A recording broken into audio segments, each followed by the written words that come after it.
और देहरादून से खबर यह है कि थोड़ी देर में चमोली के लिए निकलेंगे सीएम। आपको बताएं, माड़ा में रेस्क्यू ऑपरेशन का जायजा लेंगे, राहत और बचाव कार्यों का जायजा लेने वाले हैं। घायल मजदूरों का सीएम जानेंगे हाल। तो कुछ ही देर में निकलने वाले हैं सीएम धामी चमोली के लिए। लगातार लोगों के रेस्क्यू अभियान को चलाया जा रहा है और हमारा प्रयास है जल्दी से जल्दी सभी जो फंसे हुए श्रमिक हैं सभी जल्दी से जल्दी बाहर निकलें, सभी को सकुशल बाहर निकाला जाए। तो उसके लिए हर संभव प्रयास चल रहे हैं। आदरणीय प्रधानमंत्री जी ने भी अभी दूरभाष पर सारी जानकारी ली है और हर संभव सहायता का उन्होंने आश्वासन भी दिया है। और पूरे प्रदेश भर के अंदर अन्य जगह पर बारिश के बाद, इस बर्फबारी के बाद क्या स्थिति है उसके बारे में भी उन्होंने जानकारी ली। और केंद्र सरकार और आदरणीय प्रधानमंत्री जी का कार्यालय लगातार यहाँ संपर्क में है। हम हर संभव कोशिश कर रहे हैं कि जल्दी से जल्दी सभी को बाहर निकाला जाए। अब अभी 14 लोग और मिले हैं और सभी सकुशल बताए जा रहे हैं। तो जल्दी जो बचे हुए लोग हैं उनको भी जल्दी निकाल लिया जाएगा। तो बाकी जो बचे हैं उन्हें भी जल्दी निकाल लिया जाएगा, सीएम धामी ने कहा है। और रवाना हो रहे हैं चमोली के लिए। तो देवभूमि में एवलांच, मुश्किल में जान। और आपको बताया सीएम धामी ने समीक्षा भी की है। तस्वीरें आपको दिखा रहे हैं, 3 तस्वीरें आप देख सकते हैं।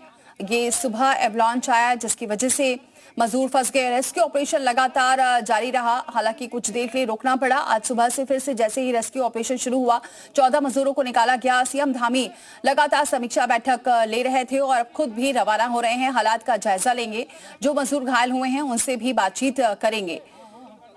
हालांकि इस दौरान एक मजदूर की मौत भी हो गई है, लेकिन रेस्क्यू ऑपरेशन लगातार जारी है। अब ये देखिए ग्राफिक्स के जरिए आपको बता रहे हैं कैसे ये एवलांच आया है, कहां फंसे। ये माड़ा गांव पड़ता है और यहां पर एवलांच आया और अचानक से एवलांच आया जिसकी वजह से मजदूर फंस गए। तो ये ग्राफिक्स के जरिए समझिए कि क्या वहां पर हालात थे और किस वजह से अचानक से ये एवलांच जैसे ही आया जिसकी चपेट में 55 मजदूर आ गए। हालांकि कल रात तक ही 33 लोगों का रेस्क्यू कर लिया गया था। अब 8 की तलाश जारी है और कोशिश सरकार की यही थी, प्रशासन की यही कोशिश थी कि सभी मजदूरों को सकुशल बाहर निकाला जाए, रेस्क्यू कर लिया जाए। हालांकि इस दौरान एक मजदूर की मौत हो गई है। अब सीएम धामी खुद पहुंच रहे हैं वहां पर और जायजा लेंगे, हालचाल जानेंगे जो मजदूर हैं उनका। आज सुबह 14 मजदूरों का रेस्क्यू कर लिया गया है। तस्वीरें भी आपको दिखा रहे हैं रेस्क्यू की कि ऐसे रेस्क्यू किया गया है।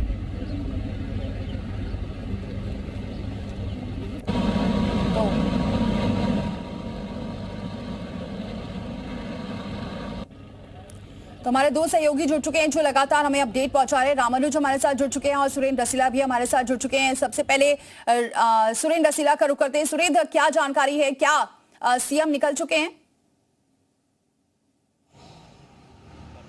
देखिए, बिल्कुल 9:35 पर सीएम रवाना हो चुके हैं। और आपको ये बता दूं कि सीएम जोशीमठ के आर्मी हेलीपैड पे उतरेंगे।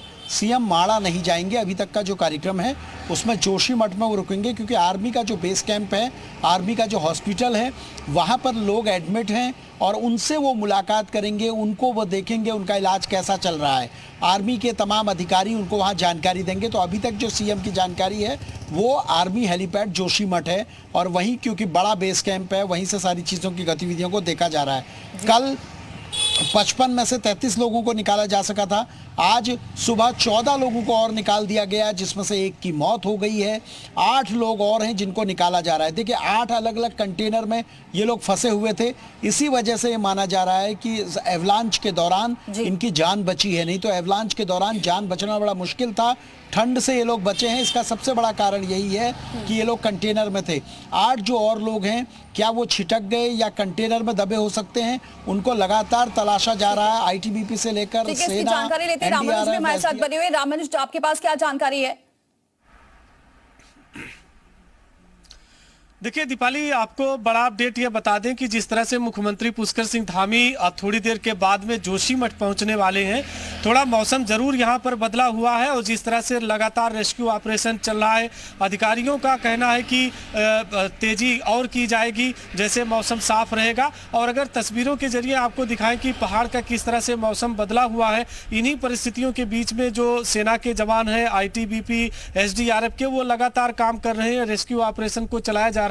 चूंकि बार बार मौसम का मिजाज बदल भी रहा है और तेज हवाएं भी चल रही हैं, लेकिन जो अपडेट है वो ये, मुख्यमंत्री पुष्कर सिंह धामी जब जोशीमठ पहुंचेंगे, अधिकारियों से ग्राउंड जीरो की वो जानकारी लेंगे और साथ में दिशा निर्देश भी सरकार की तरफ से दिया जाएगा। तो ऐसे में माना जा रहा है कि जो रेस्क्यू ऑपरेशन है वो और तेजी के साथ में अगर चलेगा तो जो 8 मजदूर फंसे हुए हैं उनको जल्दी से जल्दी तलाशा भी जाएगा, सर्च ऑपरेशन करके उनको सुरक्षित बाहर निकाला भी जा सकता। तो इस तरह से कोशिश लगातार ग्राउंड जीरो पर भी हो रही है। फिलहाल मुख्यमंत्री पुष्कर सिंह धामी के पहुंचने के बाद तस्वीर और भी साफ होगी, क्योंकि जिस तरह से सरकार ने कहा कि ग्राउंड जीरो की जो जानकारी है वो सरकार लेना चाहती, तो मुख्यमंत्री के आने के बाद एक यहां पर बैठक भी होगी और बैठक में यह तय किया जाएगा कि ऑपरेशन को और आगे कैसे चलाया जाएगा और जो मजदूर फंसे हुए हैं उनको अब यहां से उनके गंतव्य के लिए प्रस्थान करने के लिए किस तरह की तैयारी की जाएगी, इस पर भी फोकस है। क्योंकि सेना के जो हॉस्पिटल्स हैं, जो सरकारी हॉस्पिटल्स हैं, उन सभी मजदूरों को भर्ती करा के उनका हेल्थ चेकअप कराया जाएगा कि आखिर वो किस कंडीशन में है, क्या उनका आगे ट्रीटमेंट किया जा सकता है या वो अपने घर जाने के लिए तैयार है। तो राज्य सरकार की तरफ से लगातार कोशिश हो रही, चूंकि जोशीमठ में एक कंट्रोल रूम भी बनाया गया है और जितने भी मजदूर फंसे हैं उनके परिजन भी बराबर फोन करके जानकारी ले रहे हैं कि किस तरह से बाकी मजदूर हैं और जो रेस्क्यू किए गए हैं उनकी किस तरह की सेहत बनी हुई। तो प्रदेश सरकार की तरफ से लगातार कोशिश हो रही। ठीक है रामानुज, आप बने रहिए हमारे साथ, सुरेंद्र भी हमारे साथ बने हुए। इस बीच खबर आ रही है देहरादून से, बड़ी खबर, थोड़ी देर में जोशीमठ के लिए निकलेंगे सीएम धामी। आपको बताया निकल चुके हैं, थोड़ी देर बाद जोशीमठ पहुंच जाएंगे, रेस्क्यू ऑपरेशन का भी जायजा लेंगे, राहत और बचाव कार्यों का भी जायजा लेने वाले हैं। घायल मजदूरों का सीएम जानेंगे हाल। पीएम मोदी ने सीएम धामी से फोन पर बातचीत की है। प्रधानमंत्री मोदी ने हर संभव मदद का ऐलान भी किया है। तो 9:35 के करीब सीएम धामी निकल चुके हैं, जोशीमठ सबसे पहले जाएंगे। सुरेंद्र हमें लगातार अपडेट पहुंचा रहे। सुरेंद्र, और क्या जानकारी है, जोशीमठ पहुंचेंगे सीएम धामी और क्या और डिटेल सामने आ पाई है कि जो मजदूरों को निकाला गया है कहां के हैं? देखिए, जो जानकारी ज़ी-यूपी लगातार चला रहा है कि इसमें 10 मजदूर उत्तराखंड के हैं, 10 मजदूर उत्तर प्रदेश के हैं, 11 मजदूर बिहार के हैं, कुछ मजदूर जम्मू कश्मीर के हैं, कुछ पंजाब के हैं और कुछ हिमाचल प्रदेश के हैं और कुछ ऐसे हैं जो नेपाल के नागरिक हैं। तो ये इनकी पूरा विवरण है, किस किस तरह से जानकारी है इन सब की। अभी देहरादून में हल्की बारिश शुरू हो गई है और यही चिंता की बात है, अगर देहरादून में भी बारिश होगी तो जो सपोर्ट के लिए टीमें यहाँ से जानी हैं उनको दिक्कतें होंगी। हालांकि अभी जोशीमठ में मौसम ठीक है, अगर वहाँ भी मौसम ख़राब होगा तो दिक्कतें बढ़ेंगी क्योंकि उस तरह से रेस्क्यू नहीं हो पाएगा। लेकिन गनीमत ये है कि जो गंभीर रूप से घायल थे उनको पहले अस्पताल पहुँचा दिया गया है और यही सबसे बड़ी चुनौती थी। अब जो 8 लोग हैं उनको तलाशा जा रहा है लगातार। जो IBX ब्रिगेड है, माउंटेन ब्रिगेड जिसे हम कहते हैं, इंडियन आर्मी की, वो पूरी तरीके से इसमें लगी हुई है। ITBP की 3 कमांड्स इसमें काम कर रही हैं। इसके अलावा SDRF है, NDRF है। देखिए, SDRF NDRF के लिए एक बड़ी चुनौती ये थी क्योंकि उन्होंने पैदल मार्ग से जाना था। देर रात तक कुछ लोग पहुंच पाए, कुछ लोग अभी रास्तों में हैं। 15 किलोमीटर से ज़्यादा बर्फ़ का रास्ता है जिसमें कोई नहीं गाड़ी से जा पाएगा, वहाँ पैदल ही जाना होगा। इसलिए आज जब हेलीकॉप्टर चले हैं तो उसका ये बड़ा फ़ायदा मिला कि रेस्क्यू कार्य बहुत तेज़ी से हो पाए। अब मुख्यमंत्री भी वहाँ पूरी जानकारी लेंगे और उसके बाद जो फंसे हुए 8 हैं उनको भी निकाला जाएगा। एक अपडेट और दे दूं, देखिए गवर्नर हाउस में आज राज्यपाल का बड़ा कार्यक्रम था, बसंतोत्सव का कर्टन रेजर, उसको अभी सस्पेंड किया गया है इसी हादसे के चलते। अगली कुछ तारीखों में उसे किया जाएगा। तो ये समझ सकते हैं कि राज्य की प्रायोरिटी इस समय ये रेस्क्यू है जिस पर केंद्र की भी नज़र है और लगातार प्रधानमंत्री, गृह मंत्री, रक्षा मंत्री सब इसमें पूरी जानकारी ले रहे हैं। किसी भी तरह की मदद की ज़रूरत हो तो उस पर बात की जा रही है। ITBP के साथ ठीक है, ठीक है सुरेंद्र, आप बने रहे हमारे साथ। इस वक्त हमारे साथ जुड़ चुके हैं विनोद सुमन जी, सचिव हैं आपदा विभाग के। बहुत स्वागत है सुमन जी, विनोद सुमन जी हमारे साथ जुड़ने के लिए। सर, अभी आपके पास क्या अपडेट है, क्योंकि जानकारी मिल रही है कि 8 लोग और हैं जिनका रेस्क्यू करना बाकी है। कितनी मुश्किलें आ रही हैं और क्या और आपके पास जानकारी?